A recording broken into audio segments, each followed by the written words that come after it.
Hai guys, tunggu dah. Klik video ini. Jadi aku mau ajak kalian bahas soal apa yang terjadi di Pulau Mas di tahun 2016 lalu yang emang sempat mengebohkan seluruh Indonesia. Dan semoga dari kejadian ini juga kita bisa belajar untuk bisa lebih berhati-hati supaya kejadian ini bisa jadi guru untuk kita semua. Karena katanya pengalaman itu guru terbaik kan. Jadi kita belajar dari pengalaman-pengalaman mereka yang terjadi di kasus ini supaya kejadian ini nggak terjadi di hidup kita juga. Dan untuk kalian yang mau baca langsung sumber risetan aku ngebahas kasus ini, linknya ada di deskripsi di bawah. Jadi soal kasus ini langsung aja kita bahas sedetail mungkin yang aku bisa. Tapi kayak biasa sebelum kita lanjut, kita ritual dulu. Jadi siapkan minuman dan cemilan kalian. Siapkan juga posisi ternyaman menurut kalian kayak gimana. Jadi kalau udah nyaman, udah santuy.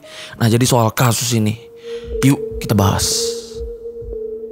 Ramlan Butar-Butar yang berasal dari Deli Serdang, Sumatera Utara, yang merantau ke Jakarta sejak dia masih SMA, yang akhirnya dia menikah dan melanjutkan hidupnya sebagai perantau di Jakarta. Yang awalnya Ramlan ini bekerja sebagai supir taksi untuk menafkahin istri dan anak-anaknya. Awalnya kehidupannya relatif normal, tapi kehidupannya tiba-tiba menjadi sulit setelah dia kehilangan pekerjaannya sebagai supir taksi. Yang akhirnya dia pun sering nongkrong dengan teman-temannya di sekitaran terminal daerah Bekasi dan juga di terminal Pulau Gadung yang ada di Jakarta Timur. Dan disinilah dia pun akhirnya terpaksa kerja sebagai supir angkot di wilayah Bekasi. Dan di sini juga karena sulitnya keuangan, Ramlan dan komplotannya di terminal itu sering melakukan pencurian, bahkan mulai merampok secara kecil-kecilan di wilayah Jakarta dan Bekasi, yang selalu sukses dan menguntungkan, yang ngebuat dia makin ketagihan lagi untuk melakukan aksinya. Sampai dia pun makin serius lagi, bahkan sampai mempersiapkan peralatan yang lebih lengkap. Setelah merasa sukses melancarkan aksinya di sekitaran Jakarta, akhirnya dia pun mulai nyari target baru yang ada di luar Jakarta. Karena di tahun 2007 Ramlan dan komplotannya berhasil merampok 6 lokasi yang semuanya rumah mewah yang ada di wilayah Sukabumi, Cianjur, Cimahi, dan Cirebon. Karena sukses tanpa tertangkap, di tahun 2010 dia dan komplotannya lagi-lagi melakukan perampokan di sebuah rumah mewah yang ada di Surakarta, Jawa Tengah. Tapi di tahun itu Ramlan dan beberapa komplotannya berhasil ditangkap dan dipenjara selama 4 tahun. Tapi di tahun 2014 dia pun akhirnya bebas juga. Begitu bebas, bukannya jerah, dia dan komplotannya yang ada di luar penjara langsung merampok lagi di tahun 2014 itu. Yang lagi-lagi dia berhasil merampok di 5 lokasi yang ada di wilayah Depok, Bogor, Cikarang, dan Sawangan. Yang mana semua aksi yang dilakukan Ramlan dan komplotannya ini emang dipimpin sama Ramlan ini. Yang bahkan saat itu Ramlan ini dikenal dengan panggilan akrabnya sebagai Kapten Pincang. Karena saat itu kakinya emang ada masalah yang ngebuat jalannya pincang. Dan soal komplotannya juga, sebenarnya orang-orang di komplotannya itu selalu berganti. Karena ada beberapa yang udah ketangkap yang akhirnya dipenjara, dan juga ada yang udah gak gabung lagi dengan berbagai alasan. Tapi dia selalu punya penggantinya. Jadinya ya komplotannya pun itu selalu ada yang masuk dan keluar. Yang pasti komplotannya selalu ada dan selalu siap untuk beraksi. Karena ini setahun kemudian di tahun 2015 Ramlan dan komplotannya lagi-lagi melakukan aksinya, merampok di sebuah rumah mewah milik warga Korea Selatan yang ada di wilayah Cilangkap, Depok. Tapi saat melakukan aksinya, Ramlan dan beberapa komplotannya berhasil tertangkap lagi. Tapi di masa penangkapannya Ramlan ini ternyata punya penyakit ginjal kronis yang kebetulan kumat saat dia ditangkap. Karena nggak bisa memenjarakan terdakwa yang sedang sakit, akhirnya Ramlan pun dirawat di Rumah Sakit Polri Kramat Jati yang ada di Jakarta Timur. Karena penyakitnya yang udah parah yang emang harus dioperasi, akhirnya dia pun dipindahkan ke Rumah Sakit Cipto Mangunkusumo untuk menjalankan operasinya. Yang mana saat itu statusnya jadi tahanan rumah selama dia dirawat dan wajib lapor selama 24 jam sekali. Tapi setelah pulih, Ramlan justru melarikan diri, yang akhirnya saat itu statusnya jadi DPO dengan ciri-ciri yang paling gampang diidentifikasi, yaitu jalannya yang pincang. Sedangkan saat itu Ramlan ini sembunyi di sebuah rumah kontrakan yang ada di wilayah Rawalumbu, Bekasi, yang mana istrinya juga sering datang ke sana untuk nemuin Ramlan ini di tempat persembunyiannya. Bahkan komplotannya pun sering datang ke sana untuk nongkrong. Sedangkan pemilik rumah kontrakannya dan juga tetangganya nggak ada yang tahu kalau Ramlan ini sebenarnya tahanan yang melarikan diri yang saat itu statusnya DPO. Karena saat itu pemilik rumah kontrakannya emang nggak minta KTP-nya Ramlan ini untuk bisa tinggal di situ. Jadinya dengan gampang dan mudah dia bisa sembunyi di situ yang cuman bermodalkan nama samaran. Terus saat itu karena mereka nggak punya uang, disinilah Ramlan dan salah satu komplotannya sejak lama yang bernama Ridwan Sitorus mulai merencanakan aksi mereka lagi. Jadi mereka pun nyari 2 teman lagi, yang akhirnya mereka ngajak Erwin Situmorang dan Alvin Sinaga, yang mana ini circle mereka juga yang sebidang sama mereka.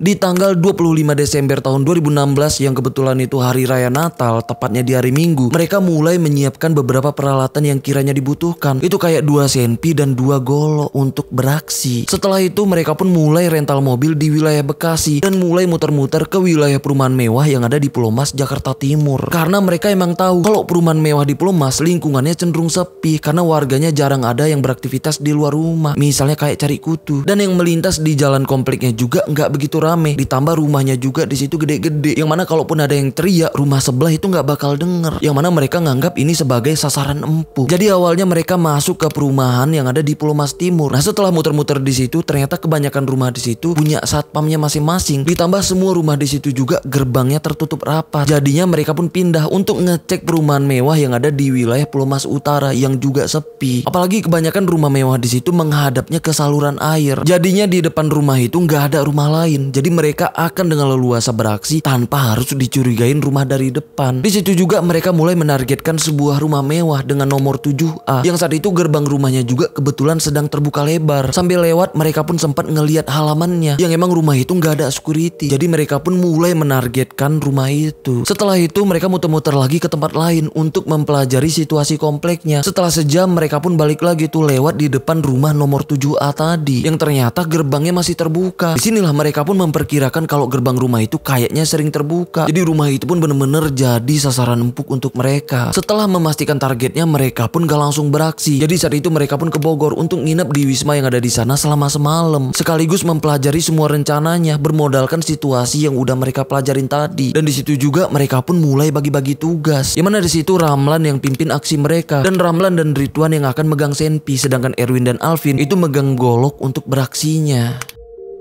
Sedangkan saat itu yang tinggal di rumah 7A itu Dodi Triyono dengan ketiga anaknya. Yang saat itu Dodi ini udah cerai dengan istrinya. Jadi istrinya nggak tinggal di rumah itu lagi. Tapi sebenarnya keadaan rumahnya saat itu sedang rame. Karena di situ ada 2 babysitter mereka, 2 ART, 2 sopir pribadi mereka, dan juga 1 teman sekolah anaknya Dodi ini yang kebetulan sedang nginep di situ. Jadi total di rumah mereka itu ada 11 orang. Dan rumah itu juga sebenarnya bukan rumah utamanya Dodi. Jadi rumah utamanya itu ada di Pulau Mas Residence yang saat itu sedang direnovasi. Jadinya mereka sementara tinggal di rumah 7A ini, yang mana ini rumah kedua mereka. Dan soal gerbang rumah mereka yang selalu terbuka, itu karena rumah mereka sering kedatangan tamu. Karena Dodi ini juga kebetulan ketua RT di situ. Jadi memudahkan kalau ada tamu yang mau nemuin dia. Ditambah Dodi juga saat itu yang berprofesi sebagai arsitek. Karena dia ini sempat memenangkan tender renovasi gedung utama Stadion GBK. Dan dia juga yang membangun perumahan mewah di Pulau Mas Residence yang rampung di tahun 2009 lalu. Setelah semalaman mereka nginep di salah satu wisma yang ada di Bogor, besoknya di tanggal 26 Desember tahun 2016, tepatnya di hari Senin pagi, mereka pun mulai bersiap. Sebelum bergerak, mereka sempat sarapan dulu nih di warung bakmi Medan yang ada di Rawamangun, Jakarta Timur. Setelah makan, mereka pun sempat menggantikan plat mobil yang mereka rentalkan supaya nggak terlacak. Setelah itu barulah mereka menuju ke rumah 7A yang ada di Pulau Mas Utara. Nyampe di rumah 7A, awalnya mereka langsung berhenti tuh di depan gerbang untuk memperhatikan sekitar. Karena saat itu gerbangnya tertutup.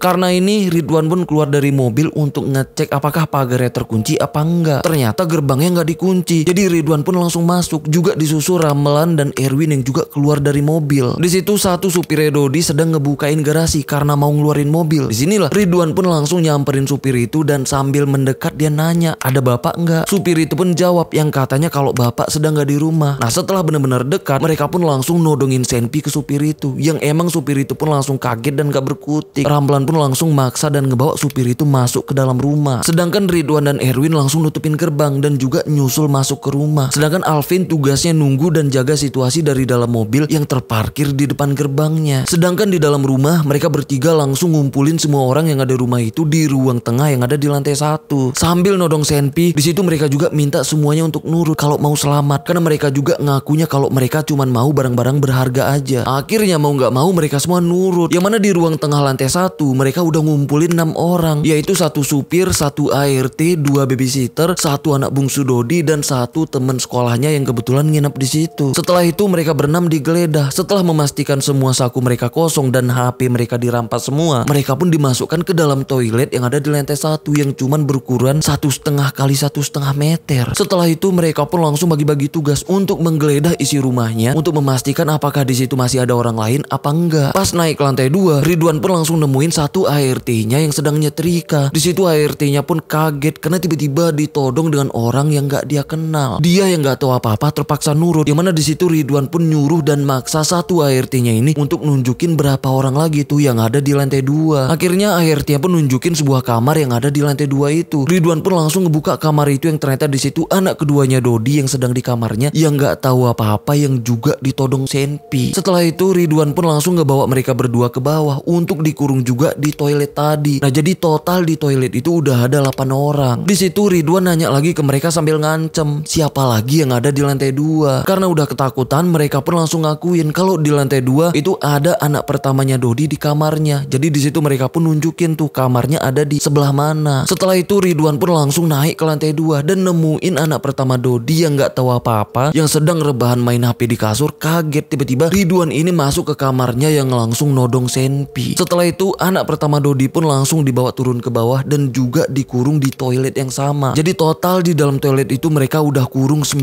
orang. Sedangkan Dodi saat itu masih belum pulang ke rumah. Setelah itu Alvin yang jaga di mobil tiba-tiba ngabarin mereka kalau ada satu motor yang mau masuk rumah itu. Itu supir kedua keluarga mereka yang baru datang. Tanpa curiga supir itu pun masuk. Setelah dia masuk, gerbang itu pun mereka tutup lagi dan mereka pun langsung nodong Senpi ke supir itu. Yang emang supir itu langsung kaget dan gak berkutik, yang akhirnya nurutin perintah mereka untuk dibawa masuk ke rumah dan juga dimasukin ke toilet tadi lagi. Nah jadi total di dalam toilet itu udah ada 10 orang. Dan saat mereka menggeledah rumah itu untuk mencari barang-barang berharga, mereka juga kebingungan di mana kamar utama atau kamar bapaknya. Mereka pun ngancam dan nanya ke anak-anaknya Dodi. Karena ketakutan, anak pertamanya Dodi terpaksa nunjukin di mana lokasi kamar bapaknya yang ada di lantai 2. Mereka pun langsung menuju ke kamarnya Dodi dan mulai menggeledah kamarnya. Yang mana di situ mereka cuma nemuin uang cash sebesar 1 juta rupiah dan juga 1 jam tangan mewah merek Rolex. Karena masih merasa kurang, mereka pun sampai menggeledah kamar ART-nya juga. Di situ mereka nemuin uang milik ART-nya yang juga mereka rampas. Setelah mendapatkan itu semua, setelah semua HP juga yang udah mereka rampas, mereka pun bersiap akan kabur. Tapi sebelum kabur, mereka pun sempat memadamkan listrik rumah dan juga menghapus semua rekaman CCTV yang ada di rumah itu. Tapi sayangnya karena listrik rumah juga mereka matikan, mereka yang berjumlah 10 orang yang terkurung di toilet kecil itu sama sekali nggak ada sirkulasi udara karena exhaust fan toiletnya jadi mati. Terus setelah memastikan pintu toiletnya benar-benar udah terkunci, barulah mereka pun ke depan untuk kabur. Tapi naasnya yang benar-benar naas banget, di saat mereka mau kabur, Alvin tiba-tiba menghubungi mereka. Ada mobil jazz warna abu-abu yang mau masuk ke rumah, yang ternyata itu Dodi yang baru pulang ke rumah. Jadi mereka bertiga pun langsung ke depan. Dengan santainya mereka pun ngebuka gerbang tanpa curiga apapun. Dodi pun langsung masukin dan parkirin mobilnya di halaman depan. Setelah itu mereka pun langsung nutupin lagi tuh gerbangnya. Pas Dodi keluar dari mobil, disinilah mereka pun langsung mendekat dan nodongin Senpi, yang emang ngebuat Dodi pun kaget dan langsung nurut tuh atas perintah mereka. Mereka pun langsung ngebawa Dodi masuk ke rumah. Di dalam mereka menggeledah semua isi sakunya dan merampas sapinya Dodi dan juga dompetnya yang berisi uang 7 juta rupiah. Setelah itu Dodi pun mereka masukin ke toilet itu tadi, yang mana di dalam toilet itu udah ada 11 orang yang mereka kurung di situ, bahkan tanpa ada sirkulasi udara sama sekali loh. Setelah pintu toiletnya dikunci, mereka pun ngerusak handle pintu toiletnya supaya pintunya benar-benar gak bisa dibuka dari luar apalagi dari dalam. Dan juga mereka ngebawa kunci pintu toiletnya. Setelah itu semua, setelah semuanya beres, setelah mereka mendapatkan apa yang mereka mau, mereka pun langsung bergegas kabur. Tapi yang disayangkan banget nih ya, kalau misal Dodi pulang ke rumah itu mungkin lebih telat 20 menit setelah para pelakunya udah kabur, mungkin ceritanya jadi beda. Karena Dodi selamat dan dia bisa langsung nyelamatin mereka-mereka yang terkurung di toilet kecil itu. Tapi yang namanya takdir ya, nggak ada yang tahu. Besoknya di hari Selasa, anak pertama Dodi yang bernama Diona ternyata punya janji tuh dengan satu temennya yang bernama Sheila. Tapi di hari itu Diona ini gak ada kabar, bahkan gak bisa dihubungin. Akhirnya Sheila ini ngajak satu temennya lagi yang bernama Evan untuk nyamperin Diona ke rumahnya. Nah tapi ternyata rumahnya saat itu kelihatan sepi, gak ada orang. Jadi mereka pun inisiatif untuk ngecek Diona ke rumah utamanya yang ada di Pulau Mas Residence, yang mana ini rumahnya yang sedang direnovasi. Nah jadi mereka mikirnya mungkin Diona dan keluarganya sedang ada di rumah itu. Pas mereka ke sana, ternyata di situ cuma ada pekerja di rumah itu yang bernama Sugeng. Nah jadi mereka pun nanya nih sama Sugeng, di mana Diona. Di situ Sugeng pun langsung ngejawab Diona dan keluarganya itu tinggal di rumah kedua mereka yang ada di rumah tadi. Tapi mereka pun langsung jelasin ke Sugeng kalau mereka baru aja dari rumah kedua yang mana di situ nggak ada orang sama sekali. Yang emang ngebuat Sugeng heran karena nomor mereka nggak ada satupun yang bisa dihubungin dan tumben-tumbennya rumah mereka juga sepi. Jadinya mereka pun termasuk Sugeng coba ngecek ke sana. Di situ Sugeng langsung ngebuka gerbang yang ternyata nggak kekunci. Dia pun langsung ngelihat pintu utama rumahnya yang masih terbuka lebar. Nah tapi setelah dia coba manggil nggak ada yang nyaut. Sugeng juga heran ngelihat mobil Jess yang terparkir di depan. Itu mobil yang biasa dipakai Dodi. Pintunya masih dalam keadaan terbuka. Ditambah di situ juga mereka nemuin kunci mobilnya yang tercecer di lantai. Karena udah curiga kayaknya ada sesuatu yang terjadi di situ, Sugeng pun langsung nelpon kedua temennya yang juga pekerja di rumahnya Dodi untuk langsung datang ke situ. Setelah kedua teman Sugeng nyampe, mereka pun langsung masuk ke rumah itu, yang mana ruang tamu rumahnya itu udah dalam keadaan berserakan. Mereka pun coba telusurin isi rumah itu dengan mencar, sampai akhirnya Sugeng pun samar-samar dengar suara rintihan dari dalam toilet yang ada di lantai 1. Pas dia coba deketin, ternyata bener ada suara orang di dalam toilet itu, dan juga kedengaran suara showernya yang nyala. Sugeng pun itu langsung teriak manggilin yang lain. Mereka pun langsung nyamperin Sugeng, yang mana di situ Sugeng berusaha buka pintunya tapi sulit karena gagang pintunya udah patah, jadi nggak bisa diputer, jadi harus didobrak. Tapi karena mereka nggak ada yang berani ngedobrak pintunya, akhirnya Sugeng pun di situ nelpon polisi. Gak lama kemudian polisi pun datang. Mereka pun langsung buru-buru berusaha ngebuka paksa pintunya menggunakan linggis. Setelah pintunya kebuka, mereka semua kaget. Ternyata di dalam toilet sekecil itu ada 11 orang, termasuk Dodi dan anak-anaknya terkurung di situ. Yang mana mereka terkurung di toilet itu udah 17 jam. Yang saat itu sebagian besar dari mereka itu udah nggak gerak lagi. Mereka pun langsung dievakuasi, dipindahkan ke ruang tengah sambil nunggu ambulan datang. Setelah itu mereka semua pun langsung dilarikan ke rumah sakit terdekat, tepatnya di Rumah Sakit Kartika Pulau Mas. Nyampe di sana ternyata 6 dari mereka itu nggak selamat, yaitu Dodi, anak pertamanya Dodi yang bernama Diona, anak bungsunya yang bernama Gema yang padahal itu masih berusia 9 tahun ya. Terus Amel, yang mana Amel ini teman sekolahnya Gema yang kebetulan nginap di situ, dan juga kedua supirnya yang nggak selamat. Sedangkan yang selamat itu anak keduanya Dodi, kedua babysitternya, dan kedua ART-nya. Jadi yang selamat cuma 5 orang.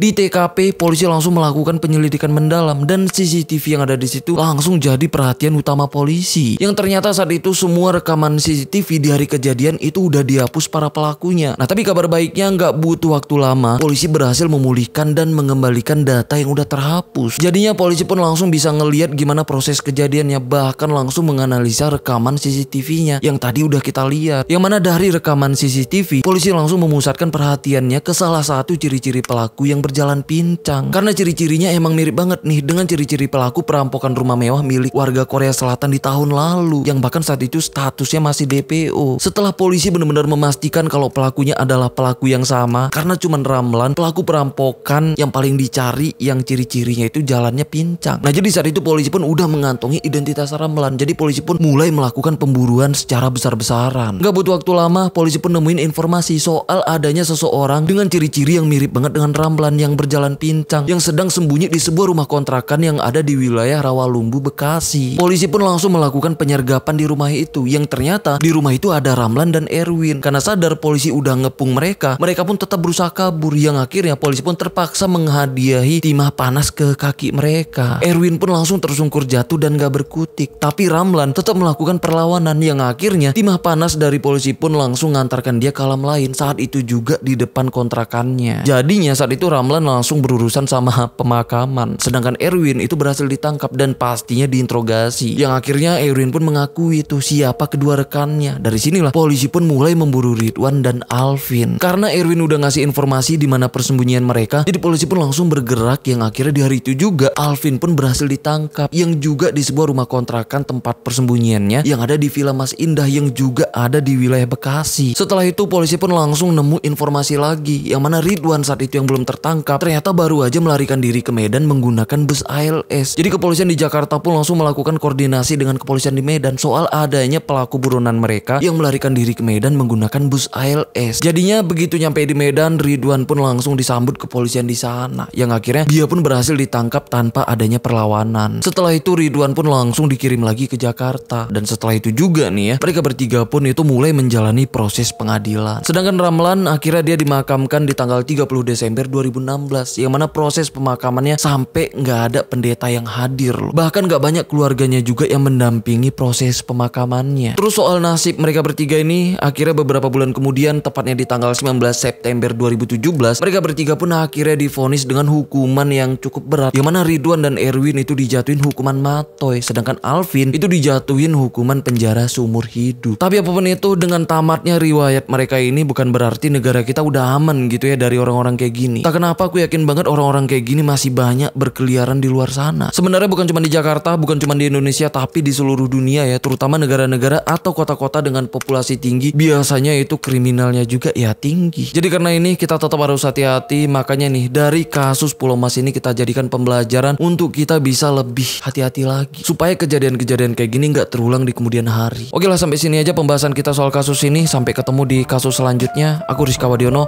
bye-bye.